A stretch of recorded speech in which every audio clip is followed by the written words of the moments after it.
So the next family we are going to understand is the Fabaceae family. As you know, we are studying the various angiospermic family, and under this various angiospermic families, now we are going to consider the Fabaceae family. Under this particular Fabaceae family, we are going to understand its vegetative characters, after that the reproductive characters, then after the floral formula, and after that the floral diagram along with the economic importance. Okay, all these points will be very important from the UPSC mains examination point of view. As you know, Fabaceae family or the Leguminosae family is a very familiar family because many of our food items are also coming from this particular family, and they were showing the very unique kind of flowers. Okay, if you observe the flowers of the Fabaceae family, you will find a very uniqueness in their flowers. Okay, because they are not typical like the actinomorphic flowers which are widespread in the angiospermic families, but they were showing the zygomorphic type of flower which can be cut into two equal halves from only the one plane. Okay, there is no second plane. Then in such a condition, we describe that flower as a zygomorphic flower, and these types of the zygomorphic flowers are actually the characteristic feature of the Fabaceae family. Okay, so let's understand what are the different characters of the Fabaceae family which makes them different from the rest of the angiospermic plant families. All right, now consider this is your syllabus. We are dealing with the paper 1 and the chapter number 3, that is the phanerogams. Under the phanerogams, we have to study the angiospermic plant families, and we are here at the Fabaceae. Okay, after the Fabaceae, we have also completed the Euphorbiaceae, then we will go for the Malvaceae family, right? But now in this lecture, we are going to consider the Fabaceae family. Right, now consider the Fabaceae family is also known as the Leguminosae family. As you know, the other name of the Leguminosae family is the Fabaceae family. It is commonly known as the legume, pea, or the bean family. Okay, sometimes in general in English we say it's a legume family, it's a pea family, it's a bean family. Okay, why? See, because the Pisum sativum, which is the common pea, it belongs to this particular Fabaceae family, and hence it is described as a pea family. While the many beans are there which belongs to this family, and hence the bean family there is also called to the Fabaceae family or the Leguminosae family. Okay, are large and the economically important family of the flowering plants. Okay, economically really it is very important because the majority of our agricultural practices are depend on these plants which belongs to the Fabaceae family. Okay, as you can see, all these four plants are economically very important from the agriculture point of view, and all these plants are belongs to the Fabaceae family. So you should remember when we say the Fabaceae family, just like the Brassicaceae family, which contains the many food plants, on the similar lines, the Fabaceae family also contains many plants which we use on day-to-day basis in our kitchens. Okay, so to separate out the plant families from the one another, such a kinds of the points are very important, because you should, whenever you say the Leguminosae family or the Fabaceae family, you should really remember it is relating with the legumes, peas or the beans. Okay, and all these economically important crops which are we regularly use in agriculture are all belongs to the Fabaceae family. This will help you to distinguish between the one family and the other family. Okay, now see, Fabaceae, it will include the 600 genera and 1200 species. Of course, this number changed from book to book. Okay, now it is regarded as the second largest family of the Dicotyledons. Within the Dicotyledons, it is the second largest family. While in the India, it is represented by the 1100 species to the 100 genera. Okay,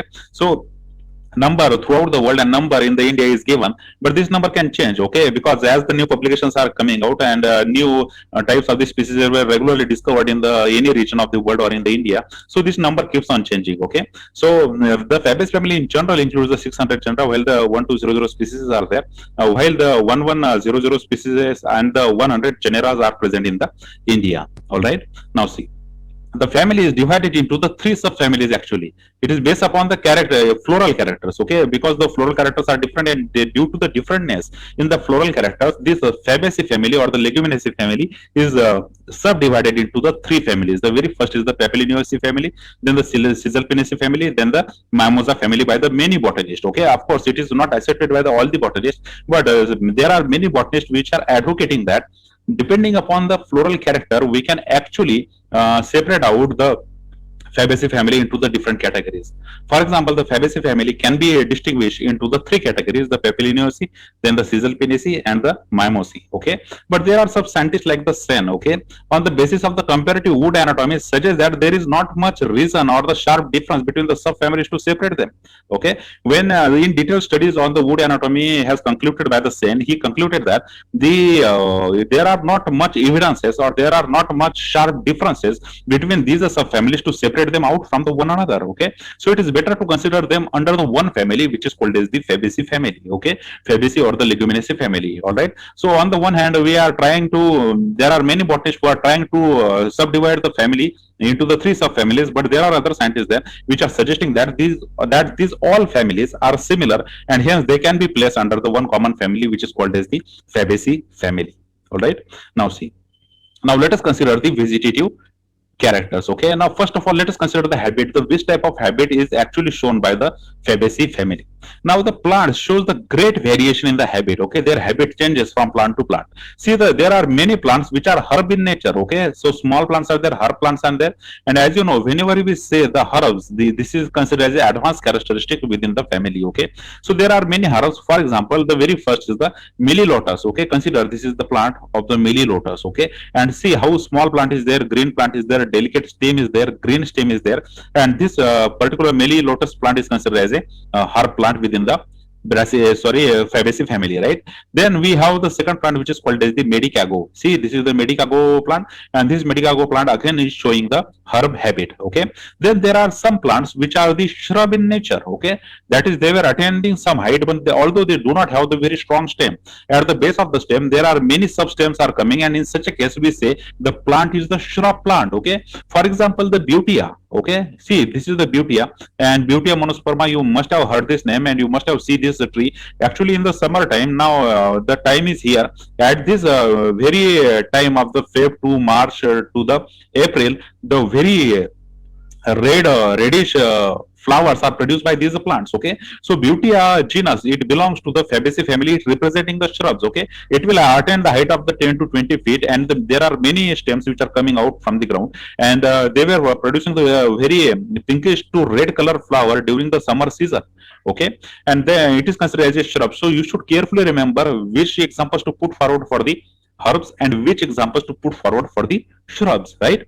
Then we have the Flamingia plant. This is the Flamingia plant. If you go outside and observe the grasses, you will definitely find this Flamingia plant. This particular Flamingia plant is again the shrub, and this also belongs to the Fabaceae family. Okay, then there are some climbers as well. Okay, see how the delicate stems are there, and they were climbing by using the certain objects. Okay, so the example for the climbers are the Lathyrus. Okay, observe, this is the Lathyrus, and this particular Lathyrus is showing the presence of beautiful color flower, and these flowers are actually the typical to the Fabaceae. Okay, so Lathyrus, it's a climber, while the Pisum and the Vicia is also a climber. Okay, consider this is an Pisum plant, and how the climbing nature is there. Okay, and after that we have the Vicia. See, Vicia is also the climber, and delicate stem is there, movable stem is there, and by using the object cell, they can turn around and they can grow on their individual habit. Okay, so when we say the habit in the Fabaceae family, there are herbs, there are shrubs, and there are even the climbers. Okay, then there is a new category which is called as the twiners. Okay, very interesting term. If you can find it out, what are the twiners, or what is the difference between the climbers and the twiners? Okay, now see the twiners. For the twiners, we have the example of a Dolichos. Okay, here you can see the example of the Dolichos, and these are also called as the wall fruits. Okay, and we regularly use these particular fruits in our kitchens.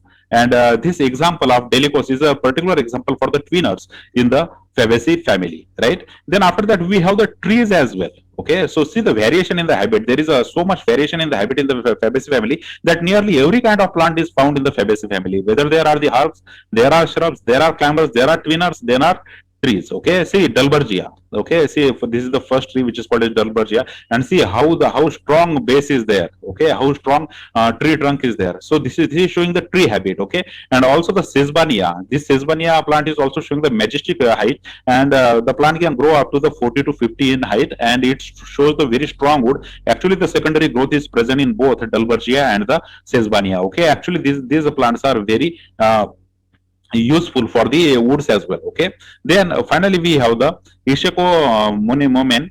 This is an aquatic plant. Okay, so the aquatic plants examples are also there for the Fabaceae family. So if you observe carefully the wide range of the plants, see right from here, wide range of the plants are there, which are really begin from the herbs to the shrubs to the climbers to the twiners and to the trees. Okay, so every kind of possible habit is there present in the Fabaceae family.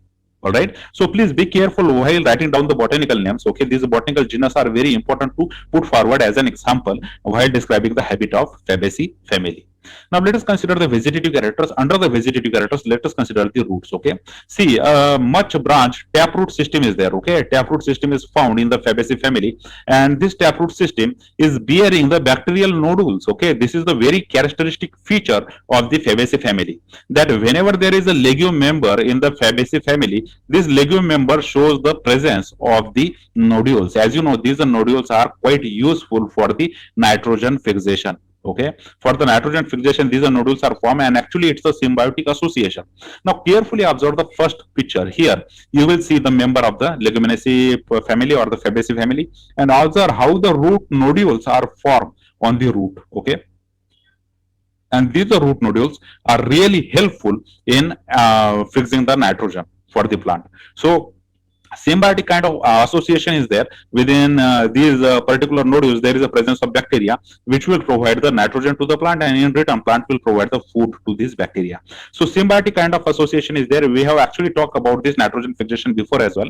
So in the leguminous family, when you describe the root, you must explain the nodules. Okay, you must put forward the nodules. This word is very very important while describing the Fabaceae family, because once the examiner starts to check your answer sheet, if there is a Fabaceae family you are describing, the first thing and the last thing he is going to see in the root is the root nodules. Okay, just mention there is a taproot system and there is a presence of the root nodules in the roots of Fabaceae family, and you will get the complete marks. Okay, so here observe here there is a main root. Okay, and then there is a branching to this root. Okay, and such a kind of root system we consider as a taproot system, and this taproot system is extensively branched. Okay, so taproot system is there, the nodules are present in these roots, and these root nodules are very characteristic feature of the Fabaceae family. Okay, now let us consider the stem, how the stem is there. See, the herbaceous, woody, erect, twinner or branch, and the angular and the cylindrical, solid and fistular type of the stem is there. Okay, if you observe carefully the stem, how the stems are there,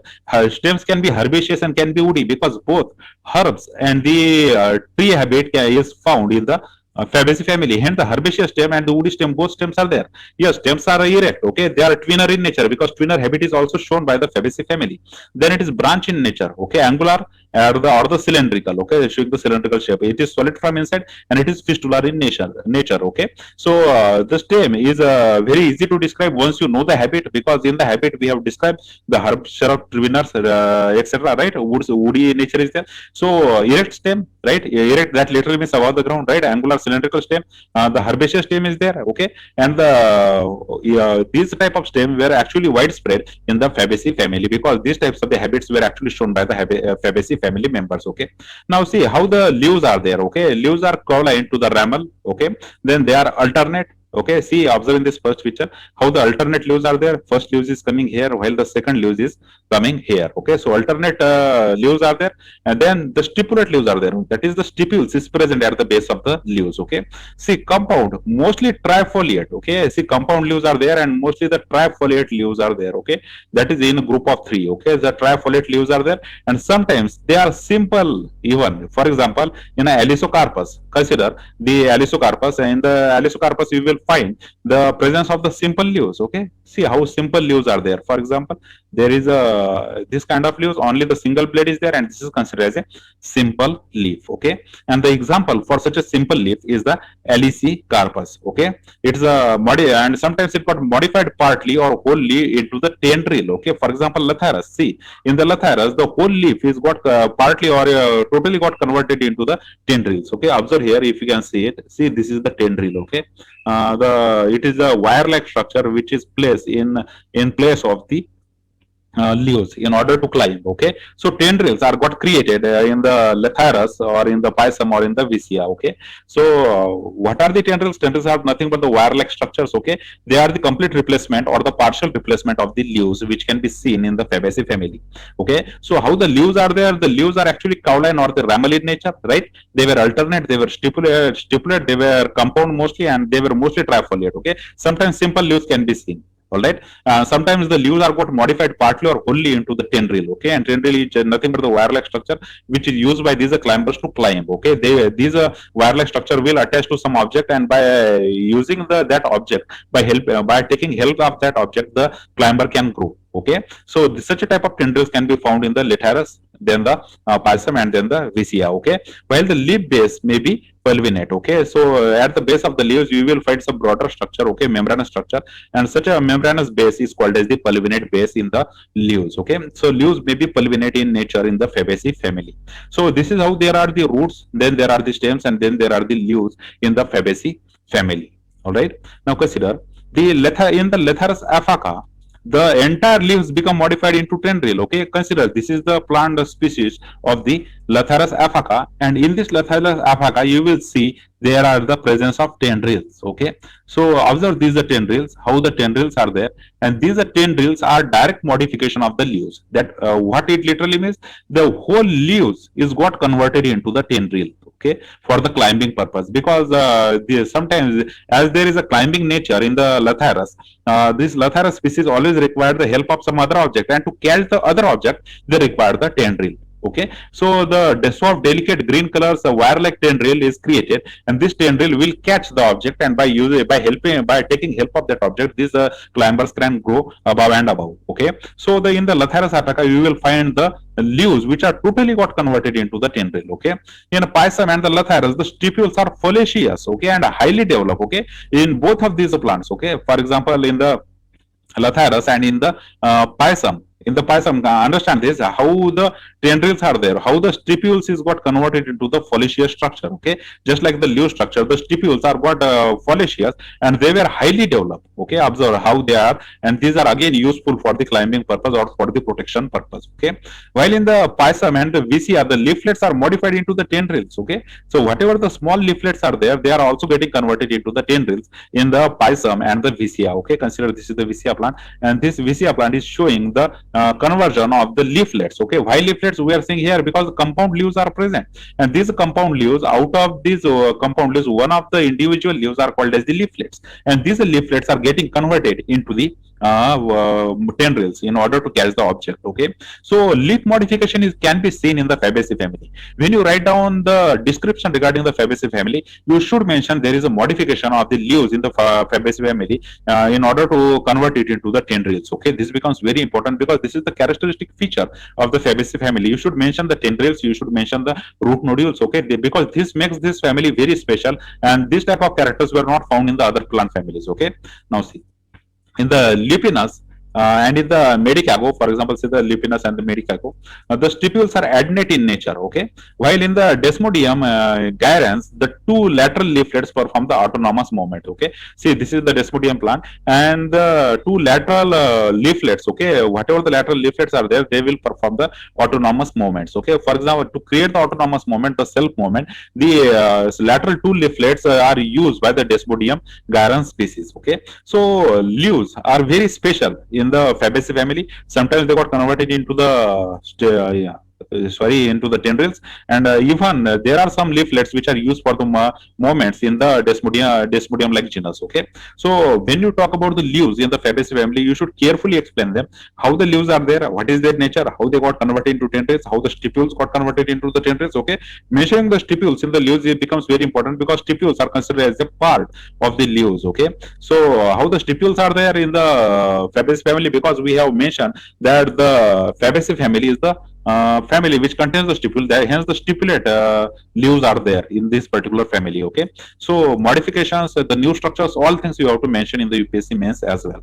Right, now see, let us consider the floral characters. Okay, and now in the floral characters, first let us see the inflorescence. The inflorescence can be see racemose, raceme, or rarely solitary axillary. Okay, so raceme type of the inflorescence can be there, and solitary axillary type of the flowers can be there. Okay, as you can see in these particular pictures, how the beautiful flowers, how the different flowers are there, and they can show the raceme type of the inflorescence, or they can rarely be solitary axillary type of flowers. Okay, now let us consider the flowers. See, the first thing they are describing the flower is the flower zygomorphic flower. Okay, now majority of the time we have seen there is a actinomorphic flower in the plant families. Okay, but here straight away you can observe the zygomorphic flowers are there.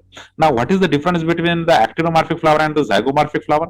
The actinomorphic flower, it can be cut into two equal halves from the any plane. But in the zygomorphic flower, if you want to cut the flower into two equal halves, you have to cut from only the one plane. Okay, that is there will be the only a one plane through which this plant flower can be cut into the two equal parts. Okay, and hence it is described as a zygomorphic flower. So zygomorphic flowers are there. Observe this flower. The zygomorphic nature can be seen in this flower as well and in this flower as well. So every kind of flower if you take, you will see the zygomorphic type of condition. Okay, it is hermaphrodite, that is it is bisexual. Both androecium and the gynoecium are present within the same flower, and hence it is hermaphrodite in nature. Okay, bisexuality is there, bisexual flower is there, presence of gynoecium, androecium and gynoecium is there. Okay, so this will all reflect in the floral formula, because to explain the zygomorphic you have to put the percentage sign, and during the bisexual sign you should give this particular sign. Okay, so the hermaphrodite nature is there, then the pedicellate flower is there, pedicel is present in the flower. Okay, observe here the pedicel is present in the flower. Okay, they are then they are slightly perigynous in nature, then they are complete. Okay, because the androecium, gynoecium, calyx and corolla are present, and hence the complete flower is there. Okay, and it is pentamerous. Okay, generally 5 in number corolla is there, and hence pentamerous in nature. Okay, they see the papilionaceous corolla is typical. Okay, now see corolla, observe the corolla in the flowers. Okay, see this yellow portion is considered as a corolla in this particular flower. Here the different color corolla can be seen. Okay, blue color corolla is seen here, the dark red color corolla can be seen. So corolla under this particular Fabaceae family, it is papilionaceous in nature. That literally means it looks like butterfly. Okay, butterfly like corolla is there, and this smooth butterfly like corolla is called as the papilionaceous corolla. Okay, and it is very typical in the Fabaceae family, because if you observe any flower in the Fabaceae family, you will come to know the papilionaceous corolla. Okay, see how the single corolla is there. See, okay, and these corollas were actually responsible for attracting the insect majority of the time, because they were beautifully looking and brightly colored corollas, which are papilionaceous type of corolla, which is very helpful in attracting the insects. Okay, so the floral characters are rather uniform. Okay, so very uniform type of the floral characters can be seen in the Fabaceae family at a first glance. Even if you observe the every kind of flower in the Fabaceae, you will notice there are maximum similarities between the flowers. Okay, they look very similar. At a first glance, you will come to know that this flower is belonging to the Fabaceae family, because the very uniqueness in the flowers are there, and only the color is changing, while rest of the symmetry is very similar. That is, their zygomorphic nature is very similar. Okay, so here the how the flowers are there, the flowers are zygomorphic, hermaphrodite, pedicellate in nature, they are slightly perigynous, and then the complete pentamerous, right? The papilionaceous corona is very typical, and the floral characters are very uniform. Okay, throughout the Fabaceae family. Now see, let us consider the calyx. Okay, how the calyx is there. See, the sepals are 5. Okay, of course, so you have to mention the K5. Okay, so K5 condition is there, and the gamocephalous old sepal is anterior. Okay, gamocephalous condition is there, that is the sepals are fused, so bracket is necessary. Okay, so gamocephalous condition is there, and the old sepals are anterior, sepaloid ascending imbricate type of the activation is there. Okay, so sepaloid calyx is there, green typical green color calyx is there, and ascending green activation is there for the imbricate activation is there. Okay, that is the one is completely interior, while the other is completely on the outside. Then there is some overlapping. Okay, this type of the activation is considered as a imbricate activation, and this imbricate activation can be seen in the calyx. Okay, so calyx, once you start to describe the calyx, okay, always the number is 5, but you should remember the gamocephalous condition is there, that is the fused type of the sepals are there, and they are not polycephalous in nature, but they are gamocephalous in nature. Okay, and which activation they were showing? They were showing the imbricate type of the activation. Okay, now see, let us consider the corolla. Okay, how the corolla is there. Okay, petals are 5. Okay, this is very important to understand the corolla of the Fabaceae family, because it is different from rest of the families. Okay, as there is a zygomorphic condition. Okay, see, petals are 5 and they were polypetalous. Okay, see, when we say the polypetalous, the petals are free from one another. Okay, but not the every petal is free from one another in the Fabaceae family. Let us see about that. See, papilionaceous. Okay, just the butterfly like looking corolla is there. Then the posterior and the outermost large is the vexilla. vexillum. Okay, now understand. Take the example of this. See, clitoria example is here. This is the outermost and the most largest type of the petal. Okay, so the petal which is the outermost and the large, it is called as the vexillum or the standard. Okay, this particular outermost single petal, okay, the name is given to it, it is called as the vexillum. Okay, or the standard. Okay, and as you can see in the second picture as well, see the vexillum and the standard, how it looks like. Okay, the very large petal, right? So these are large petals are considered as a outermost petal, and it is called as the vexillum and the standard. Okay, the next two lateral ones are the wings. Okay, whatever the next two petals are there, these are next two petals are lateral petals, and these are called as the wings. Okay, and the two interior petal, okay, which are present inside, and they are innermost and united to form the boat shaped structure, are called as the keel or carina. Okay, so in and all there are the five petals. Out of it, the very outermost and the large petal is called as the vexillum. Then we have the two lateral ones. Okay, these are called as the wings, while then we have the two innermost one, okay, which are united to form the keel or carina. Okay, so 1 plus 2 plus 2 arrangement is there. That is, whenever you describe the corolla or the petals in the Fabaceae family, there is an arrangement which is called as the 1 plus 2 arrangement. One is vexillum, two are the wings, and two are the keels or the carinas. Okay, so descending type of the imbricate or the vexillary type of aestivation is shown. Okay, generally we say the vexillary type of aestivation is there, because in the vexillary type of aestivation, there one we have the very large petal, then we have the two sides, and then we have the united two petals on the inner side. Okay, so such a type of aestivation is called as the vexillary type of aestivation. So either you say descending imbricate type of aestivation or the vexillary type of aestivation is there in the Fabaceae family. Okay, so you should carefully remember how to describe the corolla of the Fabaceae family, because examiner know that once you start to write about the Fabaceae flower, the one thing examiner expects from you is that you should carefully describe its corolla, because corolla is very distinguishing point for the Fabaceae family. The corolla is divided into the three subtypes. The very first petal, the large petal, is called vexillum. The next two lateral petals are called wings, while the inner two petals are called as the carina or keel. Okay, all these three names should be mentioned there in order to give your clear-cut answer in the UPSC mains examination, so that you will not lose any marks. Okay, if you avoid the speciality of the plant family, then it definitely cost you some marks. Okay, because all the families, the flowers are there, the colors are there, the pedicellate flower is there, extrapolate flower is there. The actinomorphic flower is there, zygomorphic flower is there, number of calyx corolla changes, and all these things are accurately known by the examiner actually. Okay, but what he expects the differentness.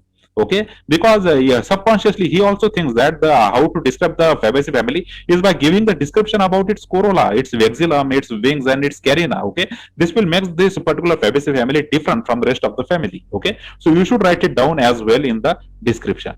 All right. Okay, let us consider the next part. See. Now let us see the androecium. The stamens are generally 10, okay, or rarely 9, okay, as in case of the abrus or the dalbergia. Then the diadelphous and the monoadelphous type of condition is there. Okay, now what is meant by the diadelphous and the monoadelphous? These are quite easy thing and basic things. Okay, I have suggested you at the beginning that you should go for the basic videos which are freely available on the channel to understand all these things. Okay, you should also mention the difference between the diadelphous and the monoadelphous in your home assignment as well. Okay, because this is very basic and we are directly using this word to describe the androecium. Okay, so there is a diadelphous condition in the androecium. There are examples for the diadelphous condition, and there are monoadelphous condition as well, for example in the crotalaria. Okay, so both types of the androecium are found, whether there is a diadelphous androecium or the monoadelphous androecium. Okay, for the monoadelphous androecium we have the example of a crotalaria. Okay, see here in the crotalaria you can observe, but if you want to observe the androecium, we should dissect the flower and observe it under the microscope, right? See, the posterior stamens are free and the filaments of the 9 are fused to form the sheath around the ovary. Okay, so how the condition is there? 9 plus 1 condition is there. Okay, generally the whatever the filaments are there of the 9, they are fused with each other, but the one remains free. Okay, in this way the two strands got created, and hence the diadelphous condition can be seen. Okay, because 9 plus 1 arrangement arrangement is there, the nine are fused, nine stamens are fused to create the one tube, while the one stamen is free to create the another tube, and the presence of these tubes makes it to the diadelphous condition. Okay, and these are present. It is creating the sheath around the ovary. Okay, while in the arraches, the 10 stamens are monoidelphous. Okay, that is there are the 10 stamens are all are united singly. Okay, so either there are 10 stamens or 9 plus 1 arrangement can be seen. Okay, while in the sophora all 12 stamens are free. Okay, so sometimes stamens are free, sometimes stamens are fused, and if they are fused, sometimes they were forming the 9 plus 1 arrangement. Okay, you should understand it like this. See, in general there are the 10 stamens. Okay, 10 stamens are there, and these 10 stamens can have the first variation, such as the 9 are fused, the 1 is free. Okay, hence the two tubes are got created, and hence it is called as diadelphous condition. Okay, or there are all 10 which are united to form the one tube, and here's the monoidelphous condition is got created, right? Or what happens, the all 10 are free, that is the polyandrous condition is got created, right? So such a type of description you should have in the UPSC mains as well, that the in the androecium, what you can expect, that the diadelphous condition or the monoidelphous condition, it can be there. Okay, and these were forming the 9 plus 1 arrangement to create the diadelphous condition, or it can have the all 10 fused together to have the monoidelphous condition. And sometimes in the plants like the sophora, all the 10 stamens are free, while in the arraches you will find the all 10 stamens are fused to create the monoidelphous condition. Okay, so for the monoidelphous condition, we have here the crotalaria, right? We have here the arraches, and for the polyandrous condition, we have the example of a sophora. Okay, so this is how the androecium is there in the Fabaceae family. All right, now see. Now let us consider the gynoecium. See how the gynoecium is there. Monocarpillary gynoecium is there. Okay, the single carpal condition is there. Monocarpillary condition in the Fabaceae family. Ovary is superior. Okay, unilocular, that is the one locule is present, and the placentation is marginal in nature. Okay, marginal placentation is seen in the Fabaceae family. See, the numerous ovules are on the ventral suture, while the style along slightly bent at the apex. Okay, whatever the style is there, and this style is bending at the apex. Okay, it is flattened, it is hairy in nature, and it is sometimes without the hairs, for example in the mucuna. Okay, so here from the floral formula point of view, you should remember the number of number of gynoecium. Okay, how many number of gynoecium is there? Number of carpel is 1. Okay, superior is ovary, so underline should be there under the gynoecium 1, and the underline should be there, right, while writing down the floral formula. Okay, how the placentation is there? Marginal placentation is there. There are styles which is bent at the apex, right? It may be hairy or without the hairs. Okay, so from the floral formula point of view, the monocarpillary condition and the ovary superior, these things are very, very important. All right, now see how the fruit is there. See, legumes or the pods are there in the fruits. Okay, see, pod, it is indecent in the Dalbergia. Okay, in the Dalbergia you will see the pod, these types of the pods are there, and the Lomentum type of fruit is also seen in the LSC carpus. Okay, see the how the Lomentum is got created in the LSC carpus, and here in the Dalbergia you can see the pod like fruit is created. So pods or the Lomentum type of the fruits, it's a typical characteristic of the Fabaceae. Okay, so Lomentum can be found and pod can be found in the fruit of the Fabaceae. All right, now let's consider the seed. How the seed is there? Seed is non-endospermic. Okay, remember this. And how the pollination is there? Pollination is entomophilous type of pollination. As you know, entomophilous type of pollination is the pollination which is done by the insect. Okay, and of course by looking at the beautiful flowers of the Fabaceae, these beautiful flowers are really able to attract the insect, and these insects can transfer the pollen grains from one flower to the another flower, and hence achieve the pollination. Okay, so here pollination in the Fabaceae family is of course the entomophilous type of pollination, that is which occur with the help of the insects. All right, now let's consider the floral formula. Now this becomes important during the Fabaceae family, because majority of the time UPSC likes to ask it, because it is different from rest of the floral formula, right? See, the very first condition is the zygomorphic condition. Okay, no actinomorphic condition is here, so you will be missing this sign. Okay, but the actinomorphic condition is not there, so you will not see this sign, but the zygomorphic condition is there, and hence this particular percentage sign is given. Then we have talked that the complete flower is there, that the androecium and gynoecium are also present, hermaphrodite type of flower is there, bisexuality is present, hence the bisexual condition is shown here. Okay, just like this, the bisexual condition is there in this particular plant family. After that, what about the calyx? Calyx are 5. Okay, we have seen this, calyx are 5 in number, and they are fused with one another, hence the calyx is got bracket. Okay, 5 in bracket, that is the fusion. Okay, and after that, the most interesting part of the floral formula for the Fabaceae family is the corolla. Okay, of course there is a 1 plus 2 plus 2 arrangement. Okay, one vexillum, the 2 wings, and the 2 are carina. Okay, carefully remember the one outermost, the largest petal is called as the vexillum, while the lateral two ones are called as the wings, while the inner two ones are called as the carina. Okay, so all these things you should remember carefully, and we have mentioned that the carina are fused with one another. These two are fused with one another, while these two are free, and one this is free. Okay, so see the arrangement: one plus two plus two, and for the last two, that is for the carina, the fusion is shown. Okay, so this type of the accuracy while writing down the floral formula is very very appreciated or very much expected by the examiner. Okay, because say, just like writing down the C5, it will be complete wrong thing for the Fabaceae family. Or if you are writing down the 1 plus 2, this is also a wrong. Okay, although it looks right, but still it is wrong. What is the right thing to write down for the corolla?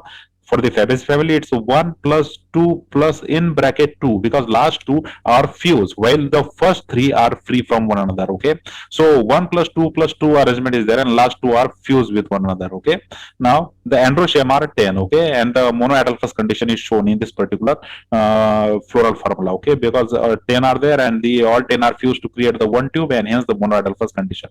Okay, and the fusion is shown by the bracket, right? And then the gynoecium, how many carpels? One, of course, and ovary is superior. Okay, so bottom sign is given. Okay, so this is how the floral formula is there for the Fabaceae family. The first sign is for the zygomorphic, second bisexual, third calyx, 5 fuse, corolla 1 plus 2 plus 2, and last two are fused. So bracket androecium 10 monoadelphous condition, and they are fused, and hence bracket gynoecium carpel is only one, and ovary superior, hence the underline.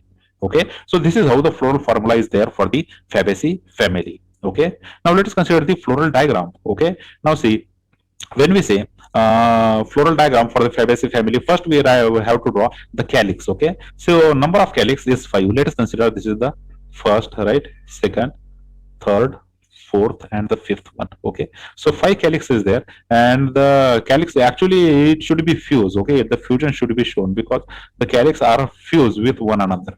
Okay, while after the calyx, in the calyx you will have the imbricate type of aestivation. So some are very interior, some are very outer. Okay, then in the corolla we have the larger most first petal, which is free. Okay, it is free. See the largermost petal, outermost petal, and it is called as the vexillum, right?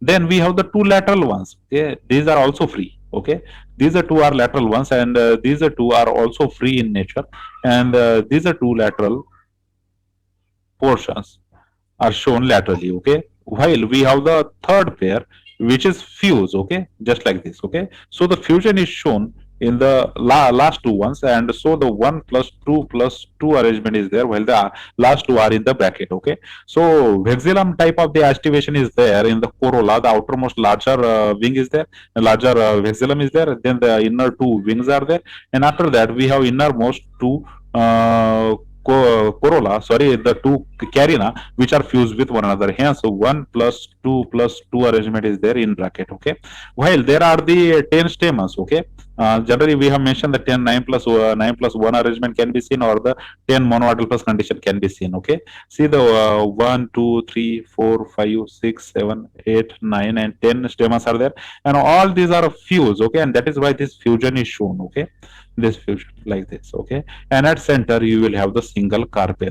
Okay, like this. Okay, so how the vexillum is there, and how the wings are there, how the carina is there, you should all mention it very carefully. Okay, where to show the fusion, because this particular thing, that in bracket 2, you should remember it in the floral diagram as well, to fuse these two kill or the carina at the end. Okay, while the two wings are separate from one another, and the above first one is very different, and it is also a separate from the one another. Okay, so this type of the corolla is found in the Fabaceae family. The outermost is the vexillum, while the inner two are the wings, while the outermost while the innermost are two, which are the carina. Okay, carina, wings, and the vexillum is there. All right, so this type of arrangement in the corolla is found in the Fabaceae family. And after that we have the androecium, 10 in number, they are all fused, monoadelphous condition is there, and the single carpel is present at the center. Okay, so what is to take care here, because writing down the Fabaceae floral diagram or drawing the floral diagram for the Fabaceae is quite a difficult thing, because you have to mention the specific condition. The last two kills are fused. This condition should be shown in the diagram, okay? Because examiner should look for that, okay? So this is how the floral formula and the floral diagram is there for the Fabaceae family. All right. Now let us consider some of the primitive characters which are shown by the Fabaceae family. Okay. Now see, the leaves are alternate, stipulate, and the simple in some species of the, for example, Indicoflora cardifolia. So this type of the alternate leaves, stipulate leaves, or the simple leaves are considered as a primitive characters, right? Then the bisexual condition is also considered as a primitive. The flowers are hermaphrodite, that is bisexual. They are large, they are showy, and this type of the flowers are considered as a ancient flower or the primitive flowers. Then the corolla is polypetalous. Okay, so 1 plus 2 plus 2 arrangement is there. Gamopetalous condition is found in last two, but first three are free. Hence, this polypetalous condition is considered as a primitive condition. Okay, the androecium are polyandrous in the Ormosia or the Bapia or the Saphora. Okay, but in the majority of the time they were also the fuse condition is there. Okay, so polyandrous condition is found in some of the plants only, while the few 10 and in bracket, that is the fuse condition, is found in the majority. Okay, but there are some plants which are showing the polyandrous condition, and hence it is considered as a primitive character. Okay, and ohul is anatropous, the very typical type of the ohul which is even found in the gymnosperms. This type of the ohul is also found in the Fabaceae family. Okay, and hence it is considered as a primitive character. All right. Now let's consider the advanced character. Okay, which type of the advanced character is shown by the Fabaceae family. Now the herbaceous nature, their annual nature, is considered as advanced. Okay, herbaceous plants are there majority of the time, and these herbaceous plants are the advanced character in the Fabaceae family. Then compound leaves are also there. Okay, and many genera leaflets are get modified into the tendrils. This even shows the more advancement in the characters of the Fabaceae, because these Fabaceae members are actually showing the presence of the compound leaves. So not only the presence of compound leaves, but also whatever the leaflets are there, these leaflets are regularly getting converted into the tendrils. Okay, so this can be considered as the most advanced characteristic of the Fabaceae family, right? And plus the flowers are zygomorphic. This is the crucial point which makes the Fabaceae family very advanced family, because the zygomorphic type of the flowers were shown in this particular family. Then the calyx is gamocephalous. All calyx are fused. Okay, K5 in bracket condition is there. So the calyx is gamocephalous in nature, while the corolla is papilionaceous in nature. That is, butterfly-like corolla is there, and this corolla is really helpful in attracting the butterflies in order to achieve the pollination. Right? See, the stamens are diadelphous. Okay, that is the 9+1 condition is there. Fusion is there. Two tubes are formed, and hence the diadelphous type of condition is there in the stamens of the Fabaceae. So these are Fabaceae members are showing the diadelphous condition, which is very advanced condition. Okay, see, the minimum number of gynoecium, that is the monocarpillary condition, that is the only the one carpel is there, monocarpillary condition is there, and this monocarpillary condition is considered as an advanced condition. Okay, see, the fruit is simple legume. Okay, it is a legume in nature, it is a simple fruit, and this simple legume fruit is considered as an advanced character, while the sometimes the ovules are compilotropous. Okay, in some species, and this is the advanced characteristic, while the seeds are non-endospermic. So non-endospermic is considered as advanced over the endospermic seed. So all these 10 are the advanced characters of the Fabaceae family. All right. Now let us consider the economic importance of the Fabaceae family. Of course, the very first importance of the Fabaceae family is the food material provided by these particular Fabaceae family to the humans. Okay. See, for example, the fruits and seeds of the Pisum sativum. Pisum sativum is nothing but the mutter. Okay, this is the mutter in Hindi, and Pisum sativum, these species, these plant is actually giving us the mutter, and this mutter is variously used in our kitchens. Okay, then we have the Cicer orientum, which is called as the chana. Okay, so the chana is also the member of the Fabaceae family. Then we have the Cajanus cajan, which is called as arhar. Okay, this is the Cajanus cajanus plant, and arhar dal. Okay, and this arhar dal is also belongs to the Fabaceae family. Then we have the Dolichos lablab. Okay, for example, same. Okay, this is the Dolichos lablab plant, and this same is also used to in our kitchens. Okay, and then we have the Vigna acunatifolius, which is called as the moat. Okay, here you can observe the Vigna, and out of it the mutkis got created, right? Then we have the Physolus radiatus, which is called as the moong, right? And then we have the Physolus munga, which is called as the udat. Then we have the lens insculata, which is called masoor. Okay, this is the masoor dal. Then we have the glycine max. We called it as a soybean. Okay, so soybean. So you can say majority of the agricultural plants, majority of of these agricultural plants are belongs to this particular Fabaceae family, and the either the fruits or the seeds of these plants are regularly used by the humans for their consumption. So actually, agricultural base is created out of the Fabaceae plant family members. These are plants which will give the matar or the chana or the arhar or the urad or the moong or the moat. All these plants, especially the soybean, is regularly planted in our Indian agricultural lands, right? So you can say the Fabaceae members are nothing but the backbone of our agriculture. So they were the very first economic importance of the Fabaceae family is that they were providing the food, okay, in the form of various plant material. Okay, so all these are the examples where the Fabaceae family is used as a used for the food material, right? Now see, second is the oil. Okay, we extract the oil in the majority of the members of the Fabaceae family. See the seeds of the Arachis hypogea. See, it is nothing but the groundnut. Okay, Arachis hypogea is nothing but the groundnut, and from these groundnuts we extract the oil. Okay, it's called a groundnut oil, right? See, our press to obtain the oil, it is converted into the vegetable ghee after hydrogenation and largely used as a substitute for the pure ghee. Okay, so vegetable oil or the vegetative ghee is created out of the Arachis hypogea, that is the groundnut. Its seeds are taken out, and by crushing its seeds, the oil is extracted, and this oil is used as a vegetable ghee in when to create the substitute for the pure ghee. Okay, see the oil cake is used for the cattle feeding. Okay, so whatever the remains is there after the extracting the oil, this can be used for the cattle to feed. Okay, then mungfali is also eaten after the roasting. Okay, as you know, the groundnuts can directly be roasted and can directly be eaten, okay, before extracting the oil. So oil can be extracted from the members of the Fabaceae, and the Arachis hypogea is the example for that. Arachis hypogea is nothing but the groundnut, and this from this groundnut, from the seeds of this groundnut, we can extract the oil, and this oil can be used in place of the pure ghee, okay, as a vegetable ghee. All right, or whatever the remains are there after extracting the oil, we can feed this oil to the cattle. Okay, while the mungfali, that is the groundnut, it can be directly consumed after the roasting, right? Then see, there are some medicinal plants as well. Okay, for example, see the Glycyrrhizia glabra, it is called as the muletti. It is used in a throat pain and the cough. Okay, so whatever the throat pain and the cough is there, the muletti is used for this, and the botanical name for the muletti is the Glycyrrhiza glabra. Okay, this is the muletti, and in the Physostemma venenosum has several alkaloids and sometimes used in the eye ornaments. Okay, so for the eye problems, the various alkaloids which are present in this Phytostigma plant, it is used, and they can be applied in the eye problems, right? Now see the fresh juice of the leaves of the Abrus precoratis, that is called ratty. It is said to remove the spots of the leucoderma. Okay, whatever the spots are created in the leucoderma disease, it can be removed or can be cured by using the leaves extract of the Abrus plant. Okay, you take the Abrus plant, take the leaves, and take the fresh juice of these leaves and apply it for the spots which are created for the by the leucoderma problem, and these spots can be removed by using the leaves of these plants. Okay, see the seeds have the constant weight to an astonishing degree, and traditionally used by the goldsmiths. Okay, so whatever the seeds are there which belongs to this plant, it has a very constant weight. Okay, if you weight the one seed and weight the another seed, you will have the very constantness in the seed weights. Okay, so goldsmith will also use them as a weights. Okay, its seeds are also used as a weights by the goldsmiths. All right, so very unique type of the application in the form of seed is there for the member of Fabaceae family, that is the Abrus seeds are very unique in their weight, showing the very constant weight, okay, of the astonishing degree even. So they were used by the goldsmith to weigh the things, right?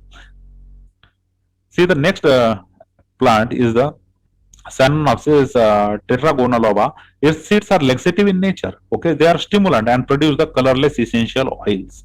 While the juice of the Sesbania grandiflora flowers are said to improve the eyesight. Okay, so it will all depend on which kind of species we are talking about. According to that respect, we have the medicinal application. Okay, but here again, I want to tell you that the botanical name is very important while giving the economic importance. Okay, here the Samosopsis tetragonoloba, these seeds are laxative stimulant in nature. It will produce the essential oils. Okay, this plant, and then the juice of the Sesbania grandiflora, it will improve the eyesight. Okay, now see. The fourth is the fiber. Okay, fiber is also extracted from some of the species. For example, Crotalaria jonesea. Okay, it is commonly called as sun hemp. Okay, it yields the fiber which is used to make the ropes, then the mats, then the coats, canvas, socks, nets, etc. Okay, it is the blast fiber. Okay, it is considered as a bast fiber, and this bast fiber, out of this bast fiber, we can actually create mats, nets, socks. Okay, ropes, etc. Things can be created by using this particular Crotalaria jonesea plant. Okay, so whether you are using the Sesbania plant or the Samosopsis plant, this can be used medicinally, but to extract the fiber, we can use the Crotalaria jonesea. Okay, so this is the fourth economic application of the Fabaceae family. All right, so we have seen the applications of the Fabaceae family in the food, okay, in the medicine, right, in the fiber, right, in the oil. So all these four are very, very important. Of course, the fifth one, you can guess it. Okay, actually the ornamental application is there for the Fabaceae family, because you know how beautiful flowers are there in the Fabaceae family, right? See, before that, we have the fifth application for the Fabaceae family is the timber application. Of course, there are some tree species, and these are tree actually used to extract the timber. Okay, so Dalbergia sisu, it is called as the shisham, okay, and Dalbergia latifolia, okay, it is called as the Indian rosewood. It yields the timber. Actually, this shisham is very, very good source of the timber. Okay, this is the shisham, and this is the Indian rosewood. And out of these rosewoods or the shisham, we can extract the quality timber. Okay, the very quality timber is there. Actually, in the UPSC mains, we have the topic which is called as the timber producing plants. So Dalbergia sisu or the shisham is a very good example to give there, okay, because it is producing the quality timber. All right, while the Dalbergia latifolia, it is also a good source of the timber, which is also called as the Indian rose wood. Okay, again the botanical names are very, very important. Okay, now see, the very special application in the Fabaceae family is the dye application. Okay, that is, the dye is extracted from the indigo flora tinctoria. Okay, it yields the dye which is called as the indigo dye or the neil. Okay, so here you can observe this plant is called as the indigo flora tinctoria, and after this plant the dye is yield. Okay, that dye is called as the indigo dye or the neil. Okay, so the very unique and the special kind of economic importance possessed by the Fabaceae family is that they were showing the presence of the such a plants that these plants can produce the dyes, okay, in the form of indigo, or in Hindi it is called as the neil. Okay, then of course the ornamental application is there for the Fabaceae family. For example, the Fabaceae family, it can be used for the maintaining the garden's beauty or the home beauty. Okay, for example, many plants, for example, Letharia odorans, then the clitoria. See, this is the Letharia odorans, then this is the clitoria. See the Sesbania, see the Sesbania flowers, then the lupinous flowers, observe these lupinous flowers, then see the Genista flowers, these are the Genista flowers, and the Rubinia flowers. Okay, these are the Rubinia flowers. All these flowers are looks very, very attractive and beautiful, hence they were used to decorate the gardens and the houses. Okay, now these are regularly used as ornamental plants in the gardens. Okay, while the Erythrina, see, Indian coral tree, is a bird pollinated and produce the beautiful red flowers. See, it is a bird pollinated. This is called as the Erythrina. And why Erythrina? This literally stands, Erythrine literally means the red color, and that is why the Erythrina, this name is given, because of its beautiful red flowers. This is the bird pollinated plant, and this Erythrina plant is very beautiful to be planted into the gardens or into our households. Okay, so the large ornamental application is also there.